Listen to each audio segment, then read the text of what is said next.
अजीब दास्तां है ये, कहाँ शुरू कहाँ ख़त्म। तो हमारी ये दास्तां शुरू हुई थी आज से 1 साल पहले 26 नवंबर 2020 को, जब मैंने टॉक ऑफ द टीन्स का ट्रेलर लॉन्च किया था। इस पॉडकास्ट की कहानी मुझे बहुत अमेजिंग लगती है, सिर्फ इसलिए नहीं क्योंकि ये आपसे और मुझसे मिलकर बना है, लेकिन इसलिए भी क्योंकि लाइफ में बहुत सारी ऐसी चीज़ें होती है जिनके लिए हम प्लान आउट करते हैं और फिर उस प्लानिंग के हिसाब से हम चीज़ों को एग्जीक्यूट करते हैं। बट यहाँ हुआ था उल्टा, पहले एग्जीक्यूशन हुआ था, उसके बाद में प्लानिंग हुई थी। पहले मैंने ट्रेलर लॉन्च कर दिया था और उसके बाद मैंने प्लान आउट किया था कि करना कैसे है। और ये जो नाम था इसका, टॉक ऑफ द टीन्स, ये और इसका जो लोगो है, इसकी भी एक अलग कहानी है। पहले मैंने ये एक दिन मैं सिर्फ गाने सुन रही थी, गाने सुनते सुनते बीच में ऐड आई। उस ऐड में एक पॉडकास्ट बनाने का तरीका आया, मतलब ऐप आया। सो मैंने उसको इग्नोर कर दिया, बहुत ही जैसे अपन कैजुअली इग्नोर कर देते हैं बहुत सारी एड्स को। बट अगले दिन I was searching something on internet और ये ऐड फिर से मुझे दिखती है। सो आई वॉज लाइक कि क्यों ना कुछ ट्राई किया जाए, और फिर ये पॉडकास्ट का हुआ और मैंने लोगो बनाया, मैंने नाम रखा। बट मैंने फिर सोचा कि मैंने कहा अपन कौन सी लाइन में जा रहे हैं, ज़रूरी नहीं है अपन को हर चीज़ में टांग घुसाना। बट देन एक दिन सडनली बैठे बैठे मैंने जस्ट सोचा कि ट्रेलर बना के सुनने में क्या दिक्कत है। मैंने ट्रेलर बनाया, सुना और मुझे खुद को इतना पसंद आया कि मैंने लॉन्च कर दिया। जब मैंने मम्मी पापा को सुनाया तो उन्होंने कहा कि यार ये तो बहुत अमेजिंग है, यू शुड डू दिस। और फिर जाके कहीं सोचा कि अब बनाना क्या है, एपिसोड पहला कैसे बनाना है, पूरा किस तरीके से स्ट्रक्चर क्या होता है पॉडकास्ट का, और वो सब। तो प्लानिंग बाद में हुई है, यहाँ पे पहले हमने ट्रेलर बना के लॉन्च कर दिया है। सो इसलिए मुझे ये कहानी बहुत इंटरेस्टिंग लगती है। और अब 1 साल हो गया है और इस बात पे मुझे यकीन करना थोड़ा सा अजीब है, पर उम्मीद है कि जिस खुशी से मैंने हर एपिसोड को बनाया है उसकी 10% खुशी तो आपको पहुंची ही होगी। तो आज के एपिसोड का नाम आपने पढ़ा होगा, एंडिंग एंड बिगनिंग। तो मुझे लगा अब इस बारे में बात करना थोड़ा ज़रूरी सा है। और एपिसोड के एंड तक आते आते कुछ ऐसी बात होने वाली है जो मैंने अभी तक किसी को नहीं बताई है और मैं बहुत एक्साइटेड हूँ। आई होप आपको भी सुन के एक्साइटमेंट होगी। और आज अपन किसी भारी से टॉपिक के बारे में बात नहीं करने वाले हैं, बट कुछ एक बातें हैं जो मेरे दिल में काफ़ी टाइम से हैं, तो सोचा आपसे बात कर लूँ। तो ये शुरू हुआ 2 महीने पहले, जब मेरा भाई कंपटीशन की प्रिपरेशन करने के लिए हॉस्टल गया। फिर मेरा कॉलेज चेंज हुआ।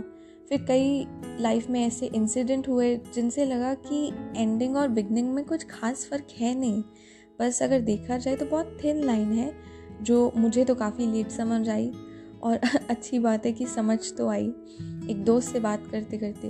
बिकॉज कभी कभी लाइफ में आगे बढ़ जाते हैं अपन, बड़े भी हो जाते हैं, बट दिल का छोटा सा टुकड़ा अभी भी कहीं अटका सा होता है और ये हमें पता नहीं होता, या हम जानकर अनदेखा कर देते हैं, या शायद मानना ही नहीं चाहते क्योंकि शायद अच्छा लगता है, अच्छे से ज़्यादा शायद सच्चा लगता है, और ऐसा सच जो हकीकत नहीं है पर था, कभी तो था।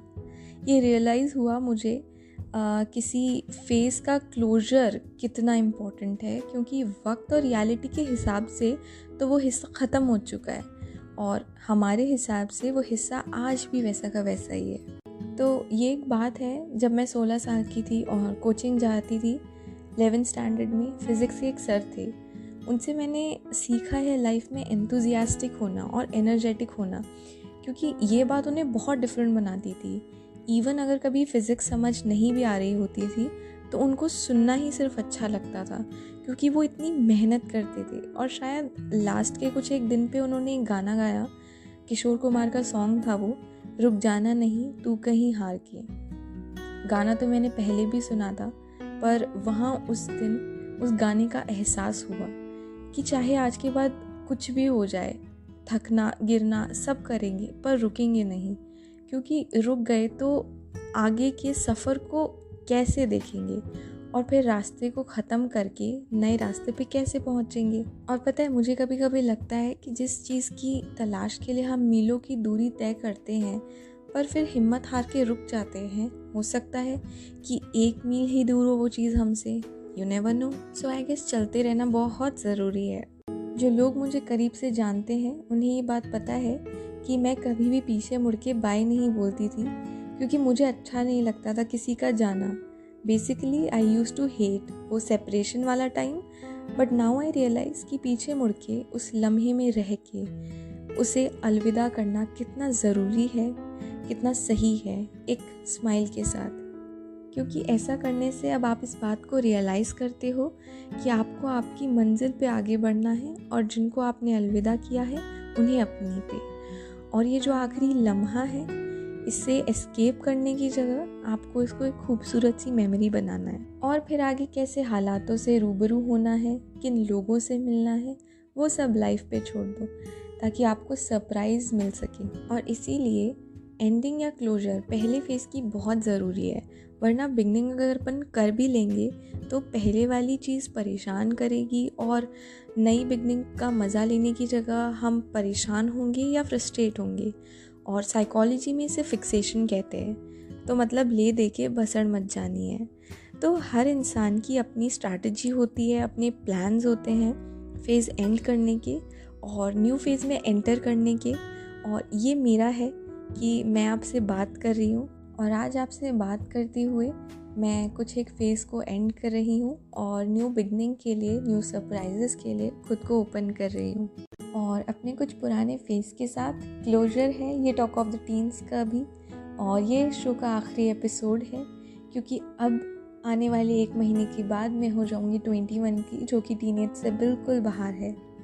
लाइफ के एक नए फेज़ में जाने के लिए एक्साइटेड हूँ, और मैं कितनी तैयार हूँ या कितनी रेडी हूँ ये तो मुझे भी नहीं पता, लेकिन मुझे ऐसा लगता है कि शायद हम कभी एकदम प्रिपेयर्ड होते भी नहीं हैं, बस वक्त के साथ सीख जाते हैं।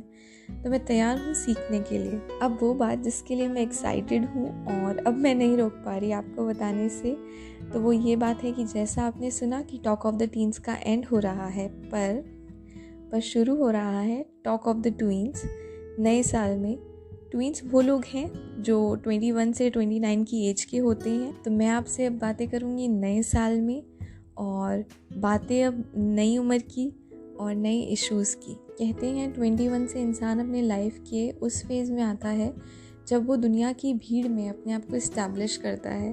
सो लेट्स सी आगे आने वाले टाइम में क्या होता है और किस तरीके से इश्यूज़ आते हैं और हम उन इश्यूज़ पे क्या बातें करते हैं। आई होप जितना प्यार आपने टॉक ऑफ द टीन्स को दिया है उतना ही प्यार आप टॉक ऑफ द ट्विंस को देंगे।